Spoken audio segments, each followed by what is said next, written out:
Good afternoon. Good afternoon.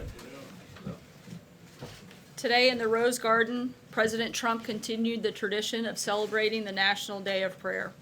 The President also signed an executive order to ensure that all faith-based communities have strong advocates throughout his administration. The President encourages people of all faiths across the country to join together and pray for our nation. In that same light, President Trump extends his thoughts and prayers to the 9 victims and their families of yesterday's military plane crash in Savannah, Georgia. The 9 members of the Puerto Rico National Guard, who had a combined 167 years of service, were on an official mission. The President has been briefed on the incident and will work with the Department of Defense to provide assistance and resources to the Puerto Rico National Guard. As you all know, President Trump's nominee to lead the CIA, Gina Haspel, is scheduled to appear before the Senate Intelligence Committee next week. In her 33 years at the agency, Acting Director Haspel has held senior positions around the globe, overseeing covert operations and counterterrorism efforts to protect the homeland. She's one of the most qualified, most capable individuals ever nominated to lead the CIA. We are seeing widespread support from across the political spectrum and within the intelligence community. People that worked at the CIA, people that led the CIA, support Acting Director Haspel. Jeremy Bash, the former Democratic Chief Counsel to the House Committee on Intelligence and Chief of Staff at the CIA under President Obama, called Acting Director Haspel the rare CIA director nominee that both parties should love. With planning and preparations underway for the summit with North Korea, and with Secretary Pompeo now engaged from the State Department, Republicans and Democrats should come together and confirm Gina Haspel as the director of the CIA. Today, we also mark World Press Freedom Day. This comes after a recent suicide bombing in Afghanistan, claiming the lives of at least 10 journalists. Many journalists around the globe do their jobs at great risk every day. The United States stands in solidarity with these men and women who work for free and open societies. And with that, I will take your questions. Zeke. Thanks, sir. First, just a quick question. I don't know if you saw the news out of Iran. Foreign Minister Zarif put a video statement saying that Iran would not renegotiate or add on to the JCPOA. How does that influence the president's thinking? Do you have any response to that? We don't have any announcements at this time. When the president has a final decision on what he will do in terms of the JCPOA, we'll let you know. And secondly, on the other topic in the news today, could you explain why the president, when he answered questions to reporters a few weeks ago about the $130,000 payment for Michael Cohen to Stormy Daniels, why the president was not truthful with the American people and with the people in this room? As Mayor Giuliani stated, and I'll refer you back to his comments, this was information that the president didn't know at the time, but eventually learned. Jonathan? Take a broader view on this, as I know you can't talk about the details.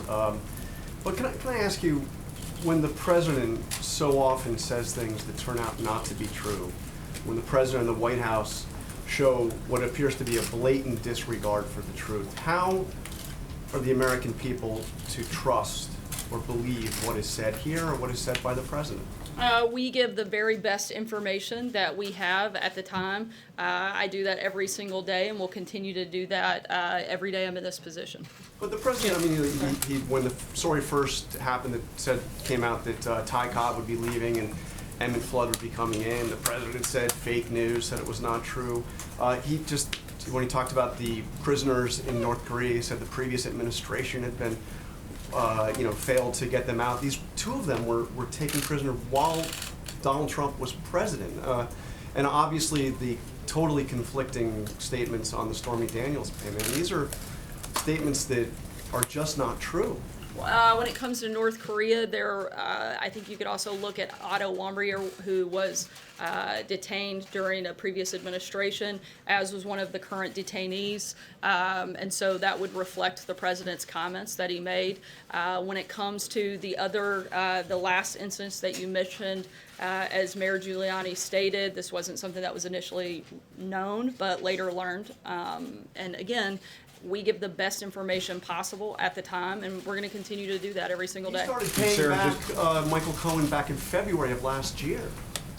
I mean, the reimbursement was happening long before the president was asked about this. Is that a question or? But I'm saying, I mean, how could he not have known? He was paying him back. He was paying him Again, I'm back. not gonna get into those details, and I would refer you back to the statements, pretty lengthy statements made by Giuliani both last night and this morning, as well as the president's tweets where they've both spoken about that. Jim? Just to follow up on that, the president did talk about monthly retainers in his tweet, and then Rudy Giuliani said that the president only knew about this 10 days to 2 weeks ago.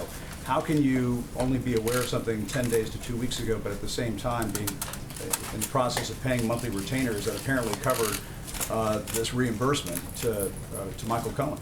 Again, I can't get into the details of the ongoing litigation. I'd refer you back to the president's If I outside just follow counsel. up on, you said on March 7th, there was no knowledge of any payments from the president, and he's denied all of these allegations. Were you lying to us at the time, or were you in the dark? The president has denied and continues to deny the underlying claim. And again, I've given the best information I had at the time. That response And I was would in- refer you back to the comments that you yourself just mentioned a few minutes ago about the timeline from Mayor Giuliani. That statement, Jeff? but Sarah, that Sorry, statement, Jim, I'm gonna that keep statement was going. in reference to the reimbursement, the payment. Again, I gave you the best information that I had, and That means you were in the dark. You the didn't know- you allegations, didn't know at the time. the allegations, the president has denied and Why continues to can't you deny just the answer underlying yes or no claim. whether you were in the dark? I think it's a fairly simple question, whether you I just think it's didn't a have the fairly simple information answer that at I've the given you time. actually several times now. I gave you the best information that I had, and I'm gonna continue to do my best to do that every single day. Jeff? Sarah, can you give us an update on the 3 Americans held in North Korea? Rudy Giuliani said that they were going to be released today. Is that true? We can't confirm the validity of any of the reports currently out about their release, but we certainly would see this as a sign of goodwill if North Korea were to release the 3 Americans ahead of discussions between President Trump and Kim Jong-un. In addition to being an attorney, Steve, sorry. sorry, Sarah. In addition to being an attorney for the president, does Mr. Giuliani, Mayor Giuliani, have a wider remit to talk about things like foreign policy? As he did? Not that I'm aware of. Steve? Yes, Sarah, I wanted to ask you about these reports citing U.S. intelligence that the Chinese have installed new missile platforms on disputed islands in the South China Sea, and they also appear to now be basing fighter jets there. Meanwhile, pilots are being warned that Chinese military personnel are pointing lasers at U.S. military aircraft in Djibouti and Africa, injuring American pilots. Does any of this cross a red line for the president, and how does the administration intend to respond? Yeah, we're well aware of China's militarization of the South China Sea. We've raised concerns directly with the Chinese about this, and there will be near-term and long-term consequences, and we'll certainly keep you up to date. John? Thanks a lot, Sarah. Were you caught off guard by Mayor Giuliani's comments on Fox News last night? I'm not part of the legal team and wouldn't be part of those discussions. So is the administration, is the president, is he pleased with the job that Mayor Giuliani is doing right now? It seems as if he's opened the president up to some sort of criminal liability as it relates to federal election campaign violations. I haven't discussed that with the president. I wouldn't be part of those And conversations. so the president then is pleased with the job that Mr. Giuliani is doing on behalf of- Again, I haven't had that conversation with the president. That's an outside counsel and not something I would be a part of. Francesca? Thank you, Sarah. When was the last time that the president talked to Michael Cohen? And is Michael Cohen still his attorney? And also, is the White House concerned, or is the president concerned, that any conversations he would have had with Michael Cohen would have been picked up by the wiretap that we learned about today? Let me see if I can get all of those questions since there were quite a few Let's talk to altogether. him. I'm not sure when the last conversation took place. On the second part, I'm not aware of specific places where he's representing the president. And on the last one, I would refer you to the president's outside counsel about any concerns of wiretapping. That wouldn't be something that we would To handle. clarify, when did you specifically know that the president repaid Mr. Cohen for the $130,000? You personally? The first awareness I had was during the interview last night. Major? Sarah, you said earlier that when you've given answers around this general topic, you gave us the best information you had at the time. Now it appears that your position is you're not going to comment because it's ongoing litigation. Have you been advised not to wade into this to protect yourself from any potential legal exposure by giving either false information or information that proves later not to be able to be withstood in court? No, but I would always advise against giving false information. As a person of human decency, I do my best to give But the point of Jonathan's question correct earlier, when information. you say before that you gave the best information you had at the time. And I it tur- continue to do that today. But it turns out not to be correct or accurate, are you then trying to limit the liability that you may encounter by not dealing with any of those questions now and pushing it all off because you say it's ongoing litigation? Again, I'm giving the best information I have. Some information I am aware of and some I'm not. When I can answer, I will. But beyond that, I really don't have anything to add. Let me ask you something that the mayor said last night, not related to the questions you've gotten so far. He said, he, meaning the president, fired Comey because Comey would not, among other things, say that he wasn't a target of the investigation. Is that the White House position now, explaining why James Comey was fired? There are a number of reasons that James Comey was fired. The president's named several of them, but the bottom line is he doesn't have to justify his decision. The president has the authority to fire and hire, and I think every single day we've seen that he made the right decision in firing James Comey. Fired? Again, I think that there are a number of reasons that he was fired. Certainly, What's the James state of the Comey was time? fired for lying, leaking, and politicizing the FBI. And the president has been, I think, repeatedly, day after day, been proven to be exactly right in his decision to fire James Comey. He also said Sorry, that- Major, I'm he gonna said keep that this going. is a completely Shannon, I'm gonna- tainted sorry. investigation. Do you agree with that? Can you, He said it's a completely tainted Sorry. investigation. Do you agree with that? Shannon, go ahead. can you clear up this timeline a bit, back to Jim's question about when exactly did the president learn that the payments were going to Michael Cohen to cover the Stormy Daniels? I would refer you back to Mayor Giuliani's comment, and for anything further, I'd refer In you 2 to weeks. And did the president know that Mr. Giuliani would specifically be talking about these payments on Hannity last night? Was he aware of the time and the method? I don't know, that Mr. that's a Giuliani question was- you'd have to ask the Okay. mayor. Do you know? Thank you very much. A follow-up to Jeff's question. Jay Sekulow and Rudy Giuliani have both commented publicly on the North Korean hostages. Are they involved in any way in efforts to secure their release? Not that I'm aware of. Why are they commenting on this? That's a question you'd have to ask them. I don't speak for people on the outside. Christina? Sarah, thanks. Is the president concerned that his own Justice Department authorized a wiretap that may have gathered communications between him and his personal attorney, Michael Cohen? Again, I'm not sure of the comments on that report or the claims in that report. That's something that you would have to talk with the Department of Justice and the president's outside Was the president counsel. concerned when he learned the reporting that Michael Cohen's phones were I wiretapped several days before? I the haven't raid? talked to him about that, and again, I can't verify the validity of that report. Just at this going point. back to the payments question, how many payments did the president make to Michael Cohen after the election? You'd have to ask the president's outside counsel. But Sarah, you're standing here Sorry, speaking Kristen, for all right. the president. Can I just ask you about Rudy Giuliani's comments? Rudy Giuliani said this morning, imagine if that came out on October 15th, 2016, in the middle of the last debate with Hillary Clinton, a reference to the payment. So does the White House now acknowledge that that payment was made with politics in mind? Again, I'm not aware of the back and forth, and I would refer you to the president's outside counsel. Sarah, yesterday the president threatened to get involved in the Justice Department if memos were not turned over in a timely manner to the House Intelligence Committee. What actions is the president considering taking, and what does a timely manner mean to the president? How soon does he want the unredacted version of the special counsel Probably memo? yesterday. But in terms of what he might do, as the president likes to say, we'll see what happens. Olivia? Thank you, Sarah. On the Haspel nomination, would you remind us what the president's position is regarding the potential use of interrogation tactics that meet international definitions of torture? I'm not sure what those two things are you're trying to connect. I know that Acting Director Haspel has done everything appropriate under the law, and she's going to be a great CIA director, and we look forward to her being confirmed. John? Yeah. Thank you, Sarah. Question on Russia. This morning, the Financial Times reported that Alexei Kudrin, a former close associate of President Putin and a strong advocate of warmer relations with the United States, may well be rejoining his government. This raises another question.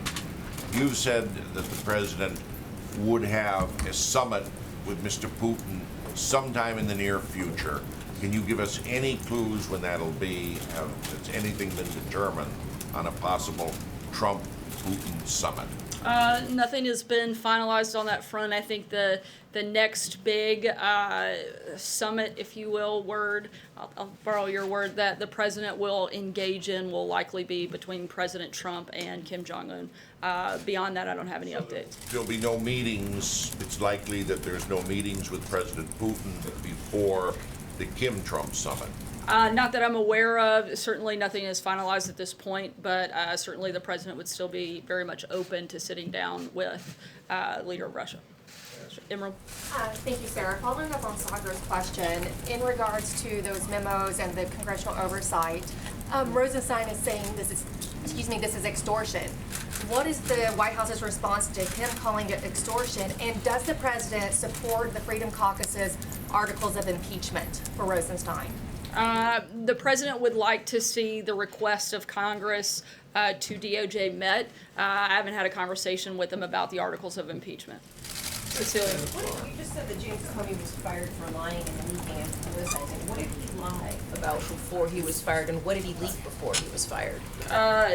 There are a number of allegations. One in which he lied during congressional testimony, and has been continually, I think, had a number of contradictions since then, which I pointed out that the president said he has learned every day since firing Comey that it was the right thing to do, and certainly has been justified in doing so.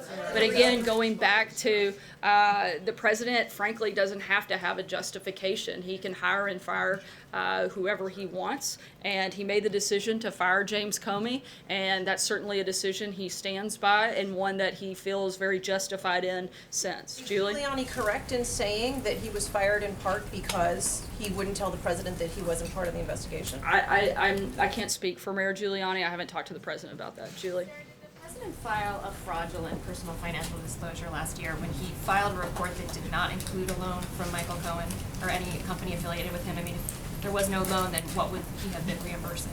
I don't know. You would have to talk to the president's outside counsel. Brian? Can you say why he was talking with Giuliani about the North Korean prisoners, given that he doesn't have a high-level clearance? I'm not aware that they spoke about that, so I don't know. Was he aware that Giuliani was going to be talking about them on TV during the negotiations? Again, I'm not aware that they spoke about it, so I can't answer that. Brian?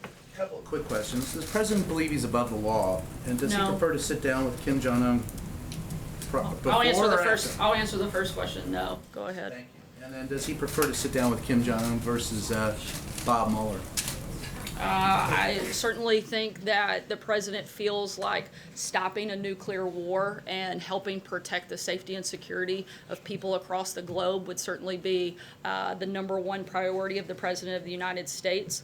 And certainly I would think would be the priority that most Americans would share and support the president doing. Take one last question. Lalit? Sarah. Sorry, April. Okay, Sarah, really fast. Can you, 2 questions. Can you, if you're not ready, I was looking for him. I thought he was over here. He's usually standing over there. He threw me off. I'll come to you next. So Sarah, at this point, can you tell us definitively if the president plans to answer any questions from Bob Mueller, and if not, what is now in place here at the White House to go through that process of a subpoena, a possible indictment, a possible grand jury? What is Again, those are all questions you would need to refer to the outside counsel. Okay, well, now, going to Rudy Giuliani. Did Rudy Giuliani do harm to the president today and last night in his conversations to Fox? I don't believe so. Why Sorry, didn't he- I'm why going to take didn't the he last talk- question why like didn't I he talk promised to- to do. Why didn't he talk to the White House press office about his impacting stellar statements about what was happening?